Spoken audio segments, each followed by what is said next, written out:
J'espère que vous allez bien. Encore une histoire bizarre, encore une histoire intrigante, encore un épisode digne d'une série de Netflix ou d'Amazon Prime. Depuis plusieurs semaines, quelqu'un est totalement porté disparu. Et ce n'est pas n'importe qui, c'est le directeur général de Fiat Algérie. Le premier responsable de Fiat Algérie n'est porté disparu. Monsieur Hakim Boutahara est porté disparu depuis le début du mois de mai. Personne ne sait où est-ce qu'il est et personne ne comprend pourquoi il est absent. Alors, des gens commencent depuis pratiquement le mois de mai, début de ce mois de mai, Hakim Boutahara alimente toutes les controverses et toutes les spéculations. Fiat Algérie, elle est en crise. L'usine d'Oran ne marche pas comme il faut, voire elle ne marche pas du tout.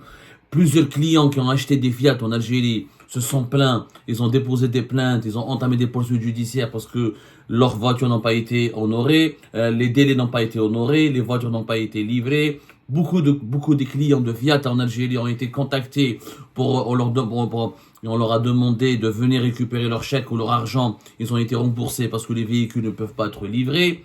On n'en sait plus rien. Qu'est-ce qui se passe avec Fiat Algérie, qui a été présentée comme l'usine la plus importante depuis le 11 décembre 2023, le lancement de l'usine Fiat, et on a rencontré plusieurs délégations du groupe mondial Stellantis, qui est quand même pas n'importe qui, parmi les 5 plus grands groupes de véhicules au monde, de production de véhicules au monde. Ils ont développé de grandes ambitions. Nous allons fabriquer plusieurs milliers de voitures, nous allons transférer des technologies. L'usine de Fiat Tafraoui Oran n'est que les débuts d'une grande aventure industrielle.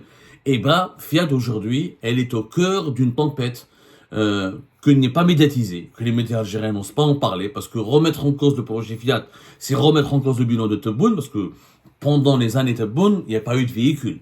C'est la première fois de l'histoire de l'Algérie, même durant la décennie noire, il n'y avait pas autant de pénurie de voitures. Aujourd'hui, nous avons une pénurie de voitures depuis 2019, qui s'est accentuée depuis 2020. Tebboune a interdit les importations des voitures, il a interdit les activités d'assemblage et de production et d'assemblage et de montage des véhicules neufs. Il n'a relancé cette activité qu'avec Fiat en décembre 2023, parce qu'elle a eu l'exclusivité de reprendre tout le marché algérien. Renault Algérien est fermé, les autres groupes Hyundai, Kia, Volkswagen, qui étaient les partenaires des oligarques de l'époque de Bouteflika, ont quitté le pays. Il n'y a plus de véhicules qui est monté, qui est assemblé. On nous a promis 180 000 véhicules qui devaient être importés entre 2023 et 2024. Personne ne les a vus, ces véhicules-là. La pénurie, elle est là. Il y a quelques véhicules qui sont rentrés, les Opel, quelques véhicules chinois d'Achéry. Fiat qui devait donc satisfaire la demande nationale. Mais comme l'usine ne fonctionne pas, en tout cas, elle ne fonctionne pas comme on l'a affirmé. Les importations de la marque de Fiat, il y a pratiquement la Fiat 500 qui est disponible sur le marché algérien. Et encore, sa livraison dans les délais cause énormément de problèmes et beaucoup de clients sont énervés. Mais au-delà, en plus, la cerise sur le gâteau, pour aggraver les problèmes de Fiat en Algérie, son directeur général, il est absent. Alors, il y a eu d'ailleurs une convention d'aller sous-traitant qui a été organisée le 15 avril dernier à Oran. Il n'était pas là. Même il y a eu une rencontre qui a été organisée par les représentants de Fiat Algérie avec la presse algérienne, avec les représentants de la presse algérienne. Monsieur Hakim Boutahara n'était pas là. Et la rencontre a été assurée par un certain Samir Sherfan. Et il y a eu un troisième événement. C'était la réception d'une délégation de Stellantis, Maghreb, Moyen-Orient. Elle est venue, elle a été reçue par le ministre de l'Industrie à Ali Aoun. Et là, c'est toujours, encore une fois, un certain Samir Sherfan qui est là. Et M. Hakim Boutahara, qui est le premier directeur général de Fiat Algérie, n'est pas présent. Il n'est pas du tout présent. Donc, son absence a commencé depuis le mois d'avril. Et les interrogations sur son absence se sont accentuées, on va dire, depuis le début du mois de mai. Donc, on a essayé de chercher le savoir. Qu'est-ce qui se passe Qu'est-ce qui se passe exactement Pourquoi Monsieur Hakim Boutahara a disparu? Et celui qui apparaît en ce moment pour les opérations de Fiat en Algérie, c'est un certain Samir Sherfan qui, lui, occupe le poste de responsable de Fiat pour toute la région MENA. Voilà, pour toute la région MENA. C'est le directeur de la zone Middle East Africa. Voilà, Middle East Africa, c'est Michel Fan. C'est lui qui opère en ce moment sur le terrain et c'est lui qui rencontre les autorités algériennes. Et depuis le avril, voilà, plus exactement, depuis la mi-avril, il y a M. Botahara Hakim, qui est un Algérien, qui a été nommé en mars 2021 à la tête de Fiat Algérie, Fiat El Jazair, et qui était censé être le principal interlocuteur des autorités algériennes dans le dossier, dans le développement des activités du groupe Stellantis, et ben lui, il a disparu. Ah. On a voulu comprendre. Dans notre enquête, on a essayé de savoir, mais où est donc passé M. Hakim Botahara? Alors, nous avons appris avec stupéfaction que M. Hakim Botahara, il a fui l'Algérie. Il a quitté l'Algérie. Il ne travaille plus en Algérie. Donc, est-ce que là, je formule cette information, elle est incroyable. Je sais ce que je vais vous raconter, vous allez tomber des nues, mais je reformule le conditionnel. Il aurait quitté l'Algérie. Ça ne veut pas dire qu'il a démissionné de son travail définitivement, ou là qu'il ne veut plus reprendre son travail, ou là qu'il a abandonné son poste. Mais en tout cas, il ne se trouve plus en Algérie parce qu'il a eu une dispute avec les autorités algériennes. Monsieur Hakim Botahara, on lui a mis des pressions, on a exercé des pressions contre lui, et on lui a demandé de cesser de voyager et de partir au Maroc. Hakim Botahara, depuis qu'il était en poste en Algérie, il se trouve que les services de sécurité algériens ont remarqué, depuis sa nomination à la tête de Fiat El Jazair, il fait plusieurs voyages au Maroc. Voilà, il fait plusieurs voyages au Maroc.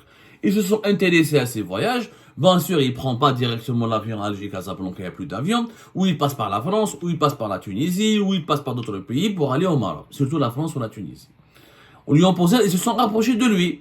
Alors, il a dit, pourquoi tu pars au Maroc? Et lui, il leur a dit, moi, je suis un ancien responsable d'un groupe international, j'ai des intérêts au Maroc, des fois, je suis appelé dans l'exercice de mon travail d'aller au Maroc, pour mon business, pour mon travail, je suis appelé à aller au Maroc.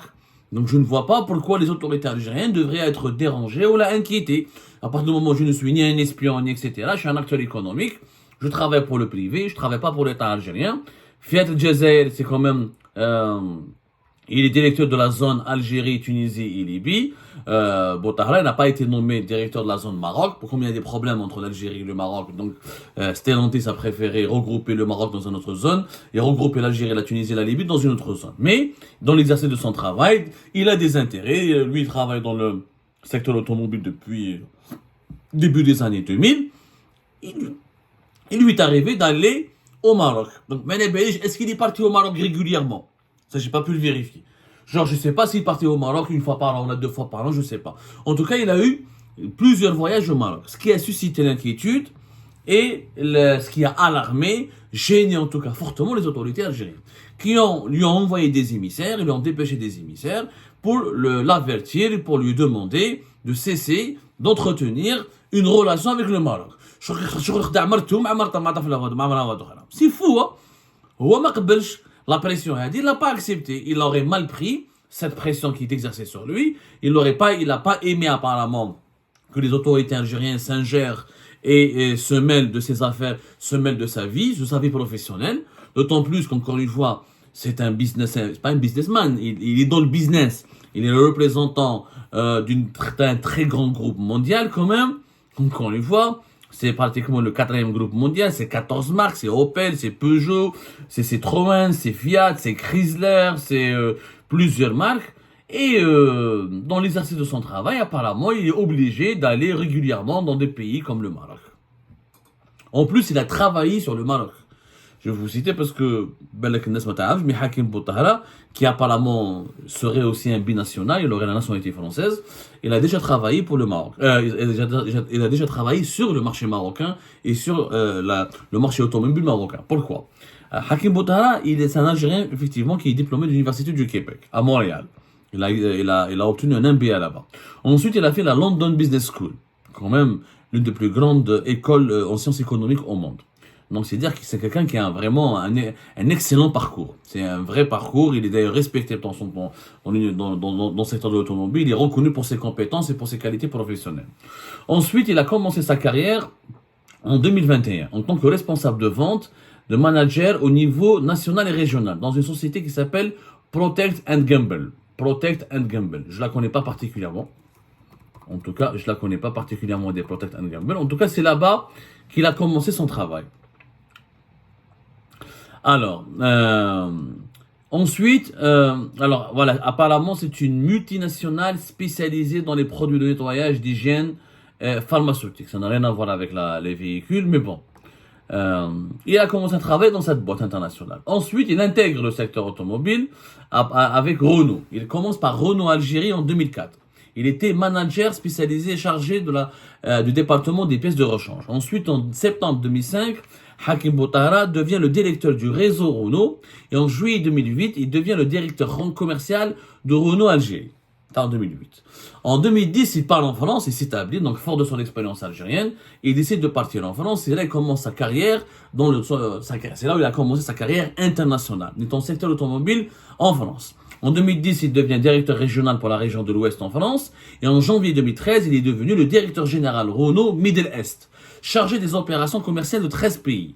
C'est à ce moment-là où il a commencé à travailler sur le marché marocain et sur le Maroc parce que visiblement le Middle East, il y avait des activités en tout cas qu'il devait développer avec le Maroc. Donc il s'intéressait, c'est que le monsieur en fait il partait au Maroc dans le cadre de ses activités professionnelles depuis plusieurs années. Il ne partait pas au Maroc juste parce que il y a un problème entre l'Algérie et le Maroc. Je ne sais pas comment les autorités algériennes en pensaient. Bon, non. Auparavant, il était aussi directeur commercial général de Renault en Roumanie, de 2011 à 2013. Ensuite, il était directeur général du cluster chez Renault en Roumanie. Il a travaillé sur la Roumanie, la Bulgarie et la Moldavie. En bas, directeur général Moyen-Orient, où il était beaucoup plus à Dubaï, de 2013 à 2016. Bon. En tout cas, il a une riche expérience. C'est une fierté pour le pays d'avoir un cadre aussi compétent, aussi intelligent et aussi excellent dans son domaine. Donc, il a été nommé à la tête de Fiat Al Jazeera à partir c'est plus Stellantis. Il n'y a plus de Fiat, c'est plus Stellantis Algérie, parce que Fiat fait partie du groupe Stellantis. Et Stellantis, je rappelle encore une fois, c'est le 4e groupe mondial. À partir de 2021, mars 2021, et ses relations avec les autorités algériennes, visiblement, se sont beaucoup détériorées à cause uniquement, je parle encore au conditionnel parce qu'on aimerait bien entendre le monsieur Hakim Boutahara, mais je pense pas qu'il va s'exprimer là-dessus. En tout cas, il a disparu des radars, il n'est plus en Algérie depuis début du mois de mai, il ne fait plus d'apparition, il ne travaille plus, il ne fait plus d'apparition depuis le mois d'avril 2024, et toutes les sources les plus fiables que j'ai interrogées m'ont assuré que le seul problème, c'est à cause de ses voyages au Maroc. Parce qu'auparavant, il y avait des rumeurs qu'elle serre des moteurs Fiat, ou l'usine va fermer, ou l'usine Malabariche, ou je sais pas quoi, ou il y aura un problème avec Fiat qui risque de se désinvestir, de se désengager de l'Algérie. Fiat en Algérie, elle a énormément de problèmes. L'usine ne fonctionne pas, ça on l'a confirmé. Il y a des problèmes, apparemment l'usine a été inaugurée dans la précipitation et que les équipements nécessaires pour commencer le montage et l'assemblage des véhicules n'ont pas été suffisamment réunis dans les conditions idéales. Comment on appelle ça? La disponibilité de la pièce et des composants pour le montage cause problème. Les procédures de dédouanement et d'importation de la matière première et des composants pour ce qu'on appelle le CKD ou la voiture quand elle doit être les équipements, les composants, les kits de montage des véhicules, ils arrivent au compte-gouttes, donc Fiat n'arrive pas à travailler à cause de cela. En plus, l'importation des véhicules neufs en l'état, Fiat a obtenu un quota auprès du gouvernement algérien. Ce quota n'a pas pu être épuisé puisque Fiat rencontre beaucoup de difficultés bureaucratiques pour importer ses véhicules. Ce qui fait qu'elle a suscité la colère de ses clients et suscité l'interrogation de ses partenaires. Ça, c'est vrai. La situation de Fiat en Algérie, elle est compliquée parce que la situation de l'Algérie actuelle, elle est compliquée. Le gouvernement fait des annonces, il ne respecte pas ses annonces à 100%, et dans des engagements, il ne respecte pas les engagements, et les opérations d'importation sont extrêmement compliquées, même quand on veut faire de la production locale, quand on a besoin de matières premières et des composants qu'on doit importer depuis l'étranger pour intégrer la chaîne de production, ça reste très compliqué Et souvent, les autorités algériennes mélangent entre les importations en l'État et les importations de matières premières. Et ça, c'est un problème qui bloque pas mal d'investisseurs étrangers et même des producteurs locaux. Donc, ça, c'est pas étrange. Mais cela ne peut pas justifier l'absence et la disparition des radars de M. Hakim Boutara. Avec des problèmes. M. Hakim Boutara aurait pu faire des apparitions, où il bouger, où il dans le gouvernement algérien. En réalité, encore une fois, et nous avons certifié, nos sources nous le certifient, il y a eu une mise en temps totale entre les autorités algériennes et M. Hakim Boutara à cause du flicage dont il fait l'objet. On ne veut pas qu'il parte au Maroc, on ne veut pas qu'il fasse des visites au Maroc, on ne veut pas qu'il fasse des séjours au Maroc ou qu'il organise des séjours au Maroc, même si ça rentre dans le cadre de ses activités professionnelles. Apparemment, les autorités algériennes ont exigé à Stellantis à ce que le responsable Algérie ne s'occupe que de l'Algérie et qu'il n'entretienne aucun contact avec les activités du groupe au Maroc. Ça n'a pas plu à M. Hakim Boutara qui a décidé donc de protester et de quitter l'Algérie jusqu'à ce que la situation s'éclaircisse. Est-ce que Hakim Boutara va revenir à Oran ou à Alger pour reprendre son poste? Je l'espère bien. J'espère que ce malentendu sera rapidement effacé et j'aimerais bien comprendre comment les autorités algériennes peuvent, ou au nom de quoi, elles se permettent de dicter l'agenda privé et de contrôler les voyages et les déplacements à l'étranger du manager d'une boîte étrangère. Hakim Boutara n'est pas diplomate, il ne travaille pas pour Sonatrach, il ne travaille pas pour une entreprise étatique, il ne travaille même pas pour une entreprise privée algérienne, il travaille pour un groupe international. S'il doit aller au Maroc dans le cadre de ses activités, il n'a de compte à rendre qu'au groupe Stellantis. Il n'a pas de compte à rendre à l'État algérien. Mais ça reste surprenant. Donc c'est un mauvais signal qu'on renvoie aux investisseurs étrangers. Donc demain, il y a une multinationale qui veut s'installer en Algérie. Si un de ses responsables a des intérêts là au Maroc, ou là il a des amis marocains, ou là il doit aller au Maroc pour assister à des séminaires, ou là pour signer des conventions, ou là pour participer à des réunions, eh ben il ne le pourra pas. Il sera diabolisé par les autorités algériennes. Il sera catalogué et considéré comme un espion potentiel. C'est tout simplement ahurissant, surprenant, c'est même du jamais vu dans le business dans le business mondial, et ça prouve encore une fois que l'Algérie est un pays fermé, qui politise tout et tout n'importe quoi, y compris la vie privée des managers, des boîtes étrangères, des entreprises étrangères. C'est du jamais vu, c'est inédit, et cette histoire encore une fois démontre que nous nageons en Algérie en plein absurde. Nous nageons dans un océan, je dis bien dans un océan d'absurdité.